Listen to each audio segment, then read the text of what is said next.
Donc, la question numéro 4 consiste à vérifier que m de A plus B égale à m de A plus m de B. Avant de commencer, donc, de même aussi que si max sub 2, là aussi, si on demande de démontrer ça aussi, c'est la même chose, c'est le même raisonnement que max de sub de A sub de B. Donc, on utilise même raisonnement pour vérifier ça aussi est vrai. Maintenant, on va passer à la question numéro 4. Cette fois-ci, je vais utiliser la caractérisation de la borne inférieure. Comme j'ai utilisé là-bas, à la troisième question, la méthode de majoration. Cette fois-ci, je vais utiliser la caractérisation de la borne inférieure. Donc, avant de commencer, il faut vérifier que l'ensemble là est non vide. Puis, l'existence de l'm de A plus B. Comme A et B. Comme A, B, A non vide. B aussi non vide. Alors, la somme A. Alors, A plus B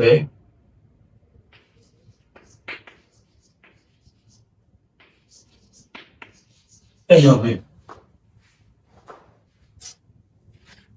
Ça veut dire si vous prenez un élément dans A, ici, par exemple, un élément. Là aussi, il existe un élément. La somme de A plus B, il est dans A plus B, donc c'est non vide. Mais il faut vous montrer maintenant, vérifier l'existence de F. Quel soit A. Alors, on a A est supérieur ou égal à F de A. Quel que soit B, ça implique que B aussi est supérieur à ou égal à F de B. Donc, les deux, si on fait la somme, ça implique que A plus B est supérieur à F de A plus F de B. Ça veut dire quoi? Que l'ensemble A plus B est minoré. Parce que les A et B sont quelconques dans A est quelconque dans le grand A, petit b est quelconque dans le grand B. C'est que A plus B est minoré. Donc l'ensemble est minoré.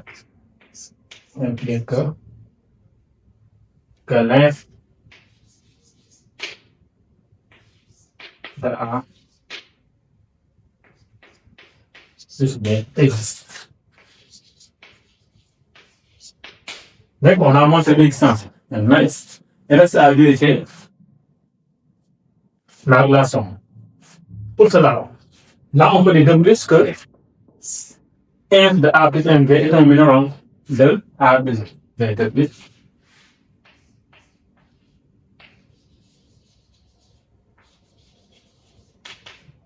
L'M de A plus M de B est un minimum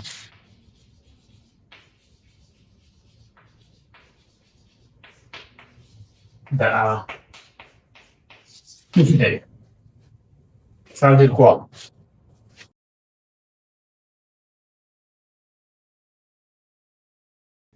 Ça veut dire quel que soit A ou X, quel que soit A, ou bien je prends X seulement X dans A plus B, alors X est supérieur égal à F de A plus F de B. Donc la première condition est vérifiée. La première condition de la caractérisation de bonne Fourier. Maintenant, il faut vérifier la deuxième condition. Là, je vais utiliser la caractérisation de la borne inférieure de A. Quel que soit epsilon positif, c'est existant à 0, appartient à tel que f de A plus epsilon. Là, je prends l'exponentielle sur 2.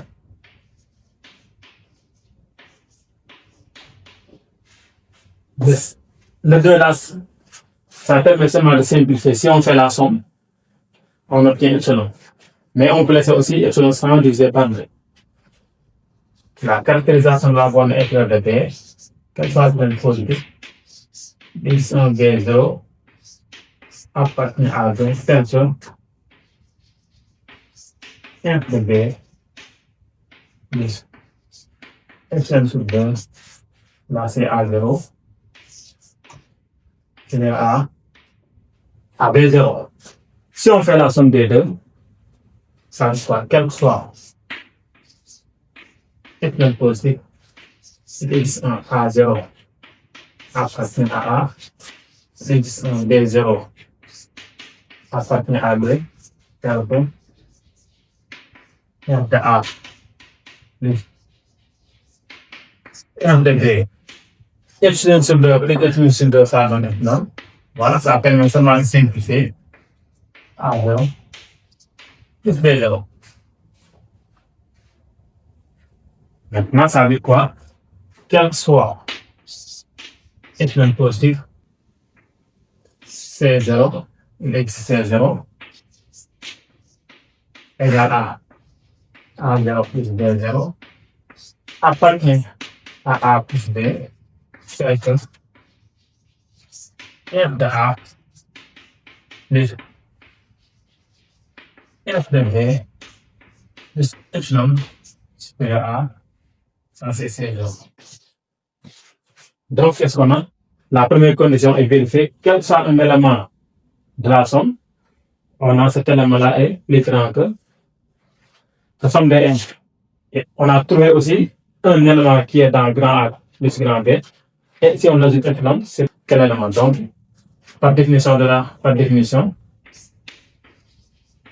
on a f de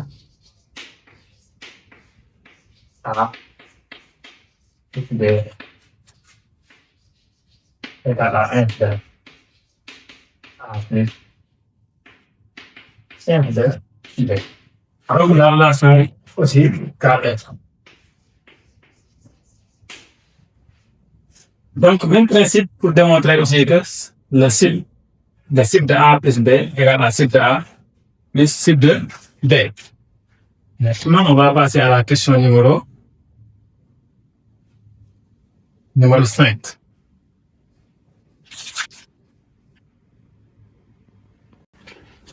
Maintenant, la question numéro 5, c'est de vérifier que cible de A moins cible de A égale à f de moins A. Donc là, toujours, il faut vérifier que f de moins A existe. On sait que cible de A existe, mais il reste à vérifier que f de moins A existe. Et moins A aussi est non vide. On a A différence de l'ensemble vide, ça implique que moins A aussi différence de l'ensemble vide. Parce que met un élément dans A, ça implique que moins A appartient à moins A. Donc, si A est non vide et contient un élément, moins cet élément-là est dans l'autre, donc c'est non vide. Maintenant, il reste à vérifier ça. Soit A appartient. Donc, soit A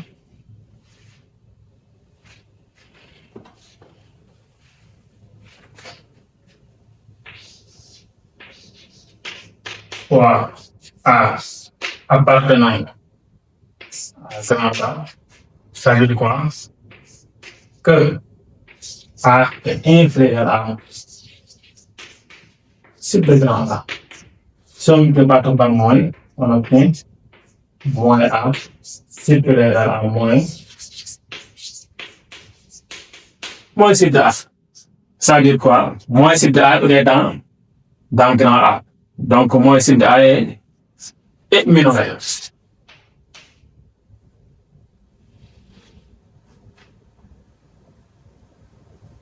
Ça veut dire quoi? On a moins A est plus grand que moins C de A. Comme moins A, il est dans l'ensemble moins grand A, alors l'ensemble moins grand A est minoré. Donc, c'est moins A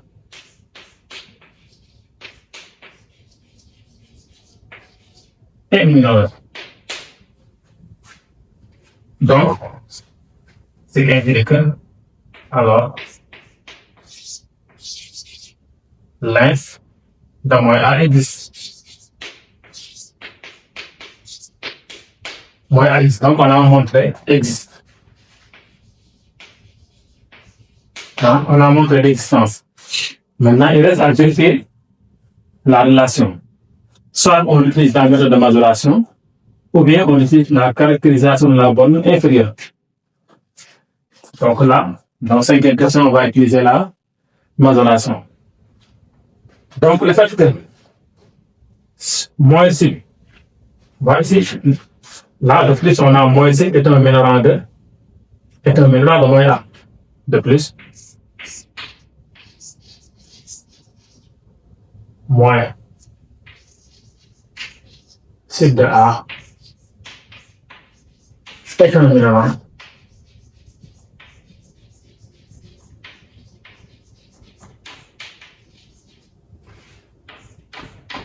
de grand A.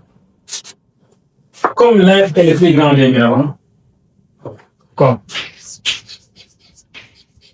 l'inf de A, l'inf de moins A est le plus grand des mélanges,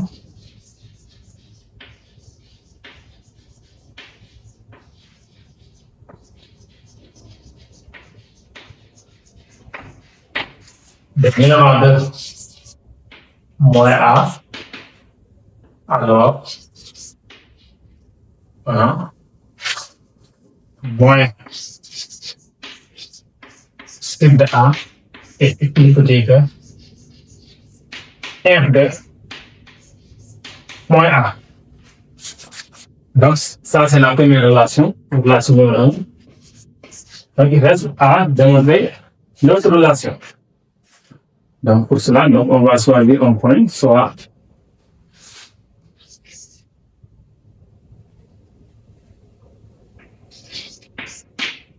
A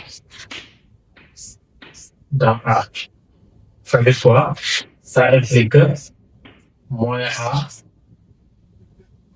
est inférieur ou bien supérieur ou égal à l'inf, parce que moins A, il est dans l'ensemble moins grand A. C'est plus petit que ça. Donc, moins A est supérieur à moins f de A. Puis, qu'est-ce qu'on fait? On multiplie par moins. Ça implique que A est inférieur ou égal à moins f de moins A. Ça veut dire quoi? Comme A est quelconque dans le grand A, donc l'ensemble grand A est majoré par cet élément. Donc A, donc moins f de moins A est un majorant.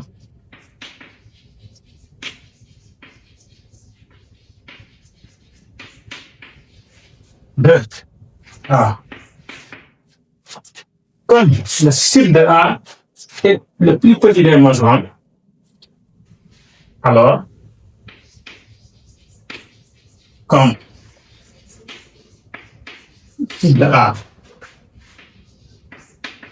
est le plus petit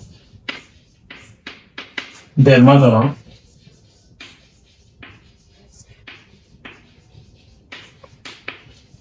de A, alors, si de A est inférieur ou égal à moins f de moins A. Puis on multiplie partout par moins, si on multiplie partout par moins, on aura moins chiffre de A est supérieur ou égal à f de moins A. Donc, on a la deuxième relation. Donc, pour relation 1, moins c est plus petit que f de moins A, moins c est plus grand que f de moins A. Donc, 1 et 2, 1 et 2 implique que moins c de A égale à f de moins A. Donc, la relation 5 ici est vraie. Donc, la question numéro 6.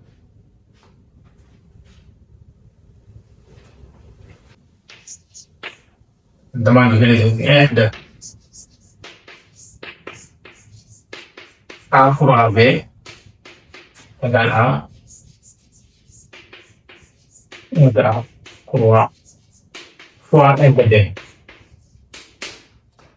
Donc, cette relation-là est fausse. Ce n'est pas toujours vrai. Pour cela, on va donner un contre-exemple. Je donne un ensemble A égale A. Là, je prends la 27. Je prends 1, 0. Si je prends 0. Et 2. Et l'ensemble B aussi. Je prends moins 1, 2 et 3. La question là, tous les deux sont non vides. Ça, au moins, ça contient un élément. A est non vide A. Et non vide. B aussi. Et non vide. Maintenant, si on regarde bien, on a f de A. Donc, c'est un ensemble discret. On regarde le petit, c'est moins 7. Et f de B égale à moins 1. Maintenant, on qualifie f de A fois B. Fois f de A. Et f de A fois f de B. C'est-à-dire moins 7 fois moins 1 égale à 7. Puis, on calcule l'ensemble A fois B.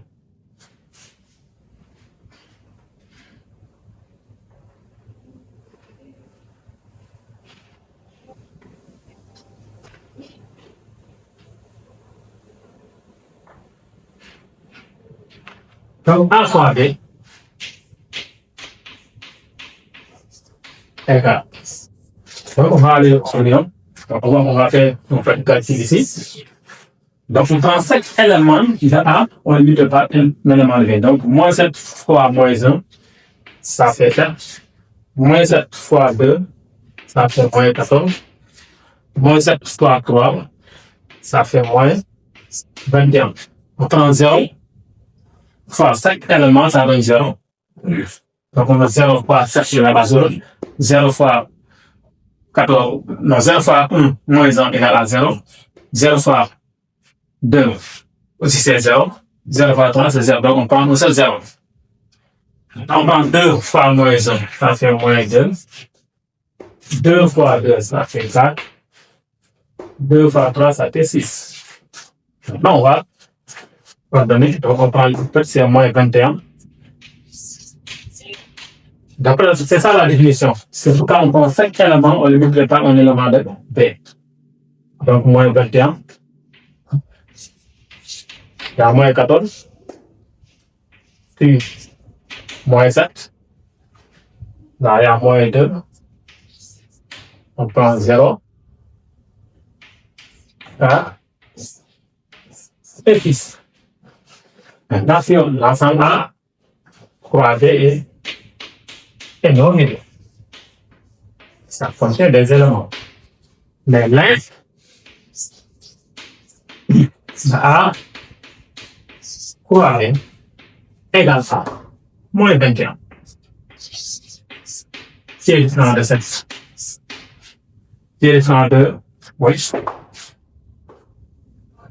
Qui est différent de 7?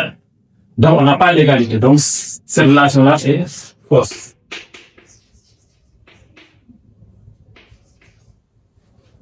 Donc, ici, R de A fois B différent de R de A fois R de B. Maintenant, il y a des exemples tels qu'on a l'égalité. Je donne un exemple. Si tous les éléments, si l'ensemble, les éléments de l'ensemble sont positifs, là, on peut avoir une égalité. Je donne un petit exemple, simple. Je prends seulement A égale 1, 2, et B égale A, 2, 3.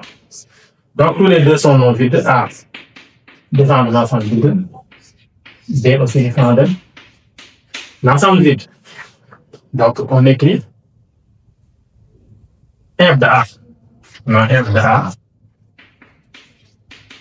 égale 1 et F de B